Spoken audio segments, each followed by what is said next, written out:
Knowing the influence Grand Theft Auto had left on the games industry, I have to confess that I was never appealed into playing one game in that series. Why? I could not tell you because I sure as hell don't hate crime-themed action games, from being able to play as part of various forms of gangs or mafia to even being cops.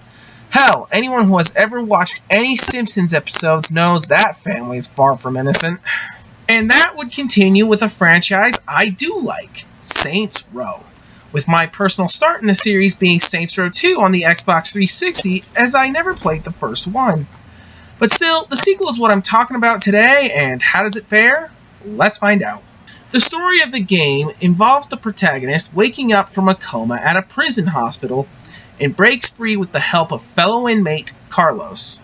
After getting out, the player, later known as the boss, will have to rebuild from scratch, hiring new lieutenants such as the smart but underappreciated Pierce to the fun-loving stoner Shondi, and more importantly, the boss's best friend, Johnny Gat, breaking him free from his trial. In addition, declare a gang war over the city of Stillwater against the three ruling gangs, which include the Brotherhood led by Marrow, the Sons of Somebody led by the General, and a Japanese biker gang led by the Akuji family, all of them linking to an eventual war with the mega corporation Ultor led by Dane Bogle. Even more to the story can be found in the DLC packs Ultor Exposed, which features a rogue Ultor scientist as she asks the Saints for help on leaking vital info on her company, and Corporate Warfare, where the Saints get entangled in a corporate civil war within Ultor involving a friend turned enemy. It's pretty much an over-the-top version of a typical gang storyline, to the point where there is a sense of humor, which I felt led up to an understanding of the existence of the humorous sequels in the franchise. Cases in point? What's that?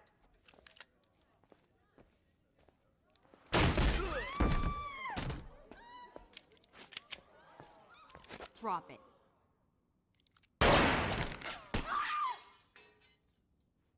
Anyone hit and need a lawyer? And You might as well go home. We're closed. Like for the day? Like forever. Boo, you can't close down the massage parlor. It's a Stillwater landmark. I've been coming here since junior high. okay, that last one is weird. But hey, I dig the story. What I'm a little disappointed in is the short length of the DLC, being Ultor Exposed and Corporate Warfare, and wish there was a little more to them as they have 3 levels each. But in my household, the base game was purchased as part of the budget lineup on 360, so I won't complain too much. On to the graphics, and it is very colorful, which has always been more than I could say for any Grand Theft Auto game circa 3. Okay, besides Vice City, but still. Sure, the character models show their age, but all things considered, it looks okay. However, on the technical aspects, the game does have some frame rate problems, at least on the Xbox 360, which happens when some action gets too intense. Like at the start when you escape by boat, there are some really bad frame rate drops. Thankfully, it's not like that most of the game. On to the sound. Majority of the music is a lot of licensed tracks, and personally, I like me some Paramore, My Chemical Romance, Culture Club, and Duran Duran, who each have a song in the game, but this is all a case of your mileage may vary. As for the voice acting, it has a mix of Hollywood actors and voice actors. The former including Eliza Dushku, You think I'd just give you a light bulb? Neil Patrick Harris, Back off! Back the fuck off! Brian T.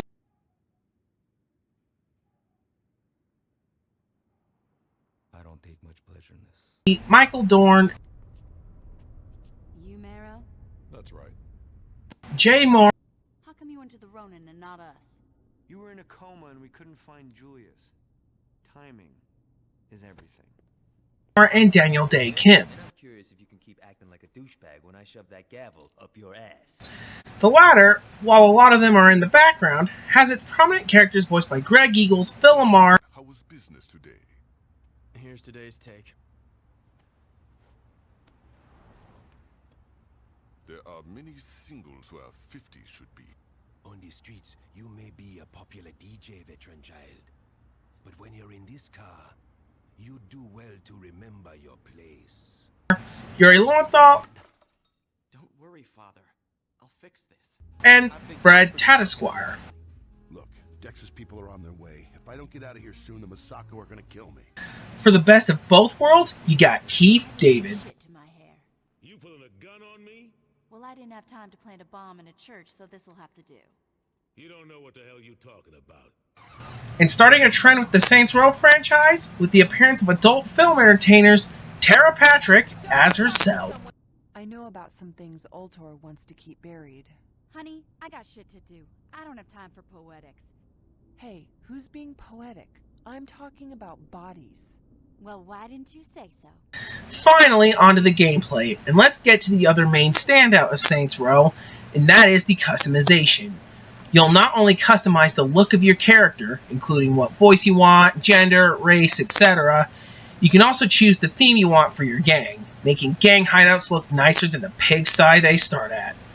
But more customizable than the last two is for most cars. You can change their colors, hell, you can even give stolen police cars with spiked hubcaps.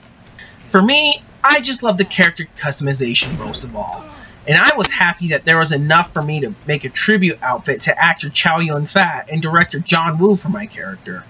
In particular, their crime movies like A Better Tomorrow 1 and 2, which are still films I haven't personally seen, but I've seen too many reviews and clips of after watching Hard Boiled so many times, and it makes so many cutscenes work for me even when seeing my boss talk to the gang, kick ass in several directions, and I mean several.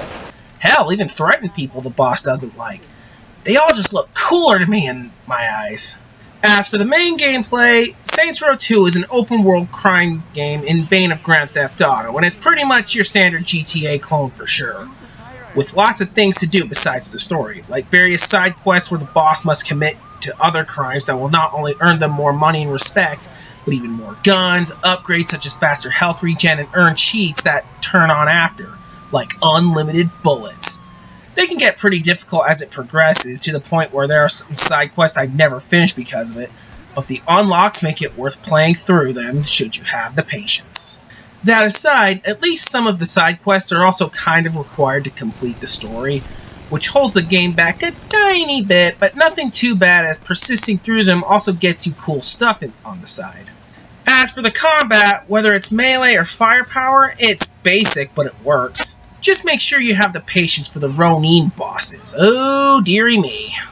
Overall, Saints Row 2 is a very solid open-world action game that competes well with its rivals in the genre, and for me, one I like to revisit often with how over-the-top it gets.